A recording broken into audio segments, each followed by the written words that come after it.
Hi friends, ಇವತ್ತು fried rice ಮಾಡೋಣ ಬನ್ನಿ. ಅದಕ್ಕೆ ಈರುಳ್ಳಿ, ಕ್ಯಾಪ್ಸಿಕಮ್, ಸ್ವಲ್ಪ ಎಣ್ಣೆ ತೊಗೊಳ್ಳಿ ಬಾಣಲೆಯಲ್ಲಿ.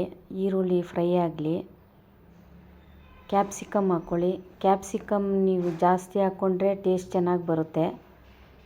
ಆಮೇಲೆ ಹಚ್ಚಿರೋ ತರಕಾರಿ, ಬೀನ್ಸು, ಕ್ಯಾರೆಟು, ಕ್ಯಾಬೇಜು ಎಲ್ಲ ಹಾಕ್ಕೊಳ್ಳಿ. ಲೈಟಾಗಿ ಫ್ರೈ ಮಾಡಿ ಸ್ವಲ್ಪ ಹೊತ್ತು ಮುಚ್ಚಿಡಿ, ಬೇಯುತ್ತೆ ಆಗ. ಅಷ್ಟೊಂದು ತೀರ ಏನು ಬೇಯಿಸೋಕ್ಕೆ ಹೋಗ್ಬೇಡಿ. ಆಮೇಲೆ ಮೊಟ್ಟೆ ಹಾಕ್ಕೊಳ್ಳಿ. ಮೊಟ್ಟೆ ಹಾಕ್ಕೊಂಡ್ಮೇಲೆ ಸ್ವಲ್ಪ ಲೈಟಾಗಿ ಹಂಗೆ ಮಾಡಿ ಮಸಾಲ ಹಾಕ್ಕೊಳ್ಳಿ. ಫ್ರೈಡ್ ರೈಸ್ ಮಸಾಲ, ಉಪ್ಪು ಇದರಲ್ಲೇ ಆ್ಯಡ್ ಆಗಿದೆ, ಅದಕ್ಕೆ ನಾನು ಹಾಕ್ತಾಯಿಲ್ಲ ಈಗ.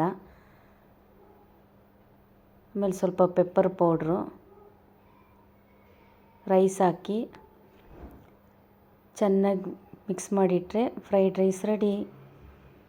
ಲೈಕ್ ಮಾಡಿ, ಶೇರ್ ಮಾಡಿ, ಸಬ್ಸ್ಕ್ರೈಬ್ ಮಾಡಿ.